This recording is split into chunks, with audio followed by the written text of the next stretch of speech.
Ladies and gentlemen, welcome to a new episode on Sadhana World Foundation. Today we will speak about something which we encountered in our day-to-day lives very commonly.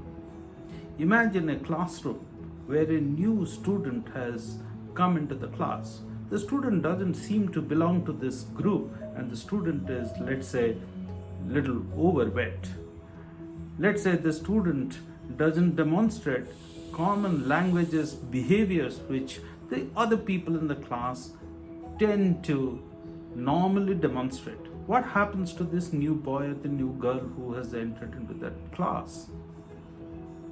What do the other people in that group talk to, or how do they respond to this new child who has come into the classroom? The same happens in our workplace. A new joinee has come in, or a person who has been transferred from one department to another department. This person becomes now a new person in a new setting.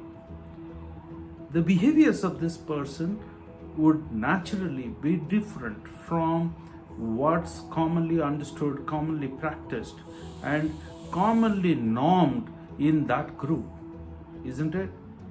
What do normally people do in that situation? Of course, sometimes there are leaders in that group who welcome this new person and help that person settle down into the group. But this doesn't happen every day in our lives, isn't it? Rather, this new person is given a very tough time to belong to this group. Sometimes people in positions of power, like a teacher in a classroom, or the boss in the workplace, or maybe somebody senior in a social gathering, what do?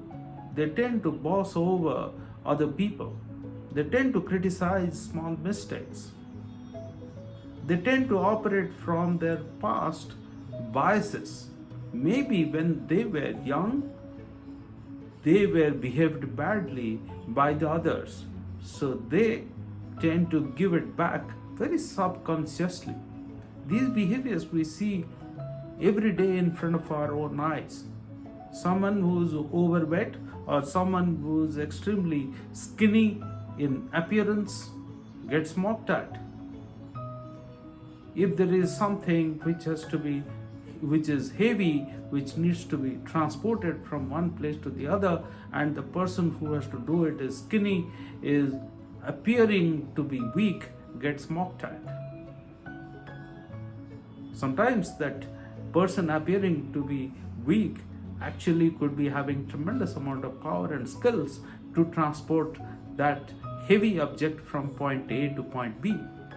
But normally this person gets treated badly, treated cruelly, or treated in a very harsh or rough way, where the person who's receiving this treatment feels belittled, feels humiliated, feels removed from the group that one is trying always to belong to. It happens in social gathering, it happens in our families. Sometimes because of maybe the parent or somebody, a teacher or someone in the position of power who likes brilliant scores, academic scores, finds a kid in that group not scoring very well in the exams. How does that boy or the girl get treated by these people? They are lectured very often that they are not good students, their future is not bright, and so on and so forth. So what happens to the person's own esteem, self-esteem? It gets punctured, isn't it? All of these happens in front of our own eyes. If we dip into history, it has happened multiple times. Think of the 1940s, where the Nazis were so much full in their minds about their superiority and the enmity that they had towards, the hatred that they had towards the Jews was so strong that they forced the Jews into forced labor, into extermination camps, and 6 million Jews or 7 million Jews were killed. Think of another 30 years later, 1970s, where in Cambodia, maybe about 1/4 of the population was eliminated due to this hatred that the rulers had towards another community. This hatred or this cruel treatment, the license to treat somebody badly, comes out of our past experiences.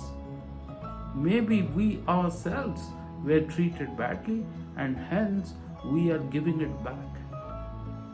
Maybe somebody who was treated badly as a child or as a young adult, now in the 50s or 60s, when one is senior, one is in as a parent or a grandparent, now starts behaving as badly as he or she was behaved in the past by that person's parent or grandparent. All of this happens. Historically it has happened, it happens day to day in our lives.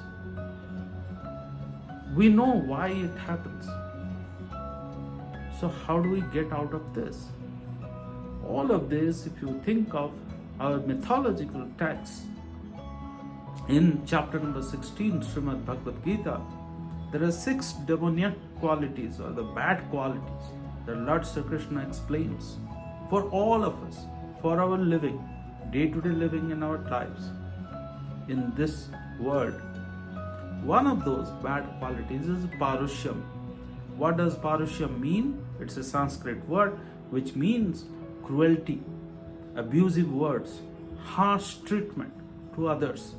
It could be harsh treatment to the environment, it could be harsh treatment to animals, it could be harsh treatment to friends or to juniors. We see this day in and day out. I think all of us must reflect, must understand that it is no good to make another person or another being in our ecosystem feel belittled, feel humiliated, feel discouraged.